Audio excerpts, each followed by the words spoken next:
эфире новости, в студии Анастасия Кобызева. Здравствуйте. Вот главные темы. План по восстановлению экономики России утвердят в сентябре. Могут ли ученики вернуться в школу после каникул за рубежом без теста на коронавирус? «Добро против зла» – так называется новый фильм, который снимают в Якутии. О чем он и когда состоится премьера картины?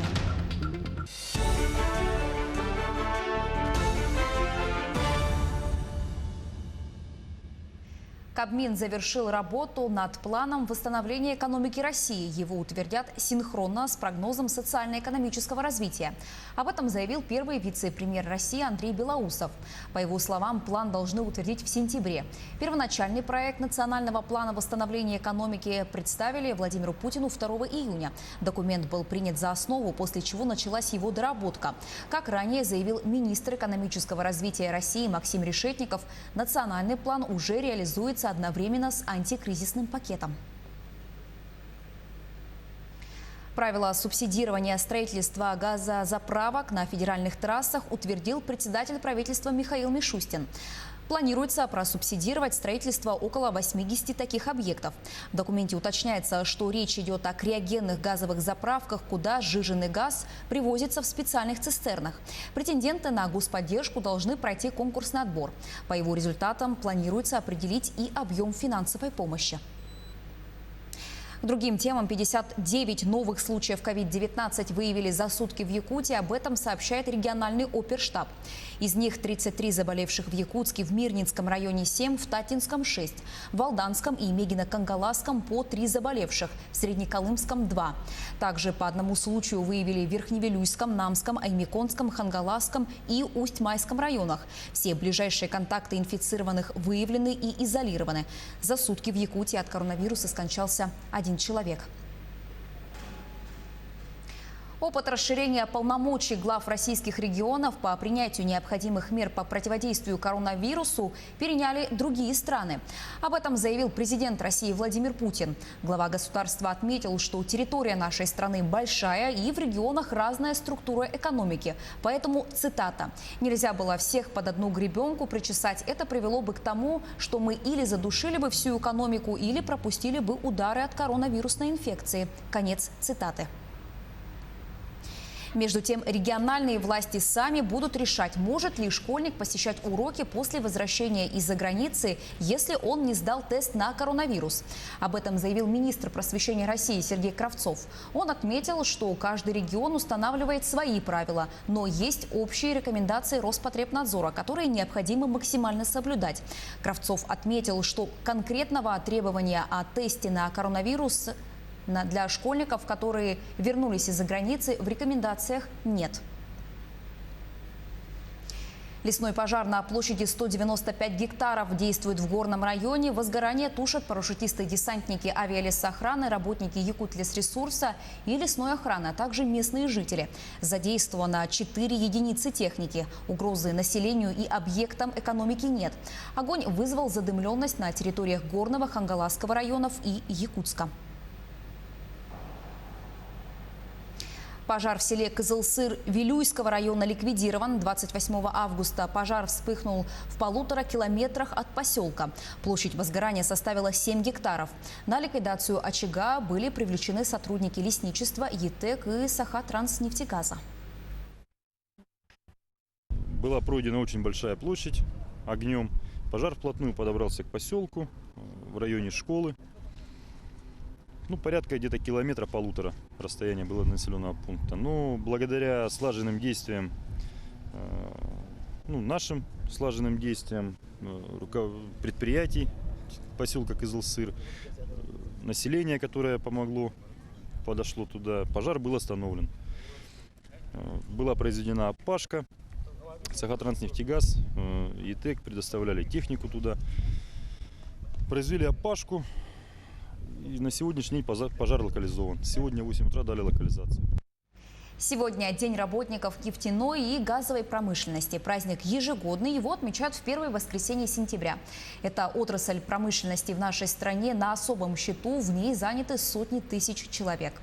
Герои следующего сюжета – работники Сахатранснефтегаза. Именно они обеспечивают теплом и светом республику на Крайнем Севере. Тему продолжит Полина Долинская. Награждается грамотой главы Республики Саха-Якутия Данкин Олег Аронович.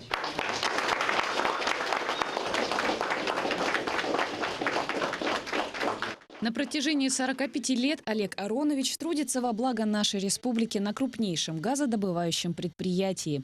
Пройдя путь от слесаря до старшего мастера РЭС, в свои 70 лет он все так же продолжает дело своего отца. Проехав все нефтеразведки, остановились здесь. Вот отец у меня работал, потом я уезжал, учился и в 75-м году вернулся сюда, обратно в Кызылсыр. С 75-го года я работаю в Сахатранснефтегазе старшим мастером РЭС. Я так себя чувствую еще бодренько, думаю, еще поработаю. Работа мне нравится. Как-то я люблю свою работу. Поселок Кызылсыр находится на территории богатейшего и уникального газоконденсатного месторождения России, которое обеспечивает голубым топливом всю центральную Якутию. Акционерное общество «Сахатранснефтегаз» – крупная национальная нефтегазовая компания, в которой продолжают трудовые традиции газовиков-первопроходцев 60-х годов прошлого века. Задача управления – это добыча, транспортировка и подготовка газа к потребителю у нас.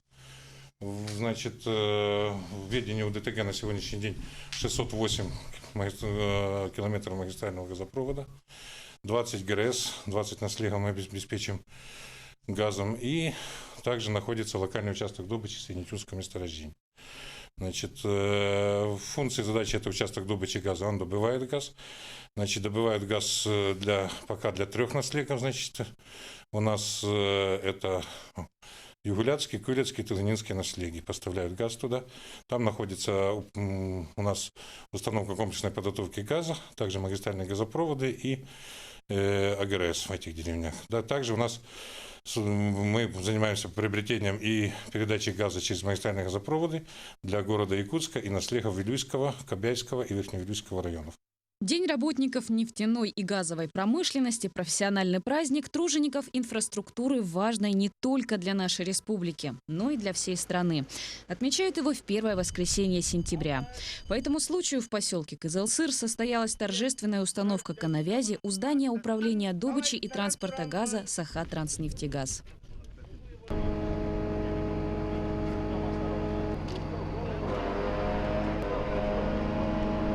Отличившихся работников компании в торжественной обстановке наградили за добросовестный труд и преданность своему делу. А после все снова вернулись по рабочим местам. Ведь каждый из них несет ответственность за подачу тепла и света в каждый дом республики. Полина Долинская, Павел Пахомов, Кызылсыр. Якутию в финале 8-го национального чемпионата «Молодые профессионалы» представят более 100 участников.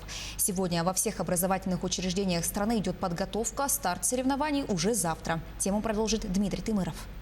Сегодня по всей стране во всех площадках 130 компетенций идут подготовительные работы к старту финала. Якутия представит своих участников по 80 компетенциям. По итогам прошлого национального отбора в финал пробились 104 участника. Среди них вот уже который год принимают участие студенты Якутского промышленного техникума. Они не раз становились победителями чемпионата. В этом году республику будут представлять студенты Якутского промышленного техникума. Это Борисов Юрий и Санников Яков. На сегодня у нас проходит тестирование оборудований, и тестирование всех инструментов и сдача площадки на чемпионат. Раньше участвовал только по другой компетенции, а сейчас решил попробовать себя в новой компетенции, чтобы посмотреть, чего я могу добиться. Огранка технологии алмазов совсем другая. Вот огранка самоцветов, это что-то новое, поэтому решил попробовать себя в этой технологии. Также здесь подготовительные работы идут и по компетенции огранка алмазов. А вот на другой площадке, которая расположена в здании Якутского технологического техникума сервиса, с утра эксперты и участники 2 компетенций – администрирование отеля и ресторанного сервиса – уже сдали свои площадки. Даже успели в тестовом режиме запустить работу. Задание с каждым разом становится все сложнее и сложнее.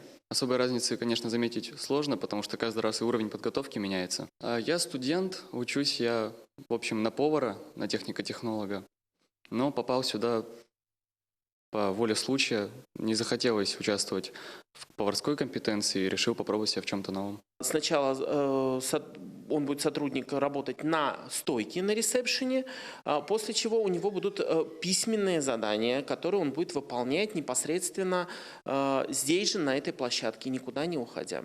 Под наблюдением камер это все будет фиксироваться. Национальный финал конкурса будет проходить с 6 по 21 сентября. Площадками для участников выступят 26 образовательных организаций региона. Это не только в городе Якутске, но и в промышленных районах Якутии. Итоги финала будут подведены 21 числа, где будут объявлены результаты медального зачета и отмечены регионы, которые наиболее качественно провели соревнования на своих площадках. Ну а мы пожелаем нашим конкурсантам выбить пальму первенства и достойно представить нашу республику. Дмитрий Тымыров, Григорий Охлопков, Якутск.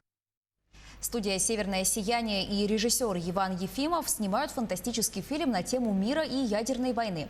Сюжет картины создатели держат в секрете, но кое-какие детали смог разузнать мой коллега Александр Хавренко. Многочисленные рыбаки и отдыхающие на берегу Лены в акватории Якутска в воскресенье могли наблюдать странную картину. Мимо проплывали катера службы спасения с вооруженными людьми в военной форме. На самом деле ничего страшного не случилось. Просто в Якутске снимают очередной художественный фильм. Фильм «Добро против зла», где идея фильма о том, чтобы не было никаких войн, особенно ядерной войны. Также фильм о том, чтобы люди были честными, справедливыми и знали, что зло будет покарано, что существует карма и все плохое все равно вернется бумерангом. Сегодня у нас была самая важная сцена о предотвращении ядерной войны между странами противоборствующими. Сцена была на воде с привлечением катеров.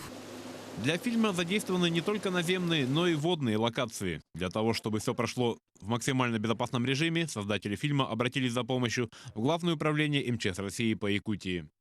Сегодня сотрудниками государственного инспекции по маломерным судам обеспечилась безопасность во время проведения съемок на воде художественного фильма.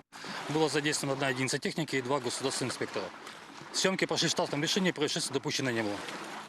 Александр Хавренко, Григорий Николаев, Якутск. На этом все. Я с вами прощаюсь. Хорошего вечера.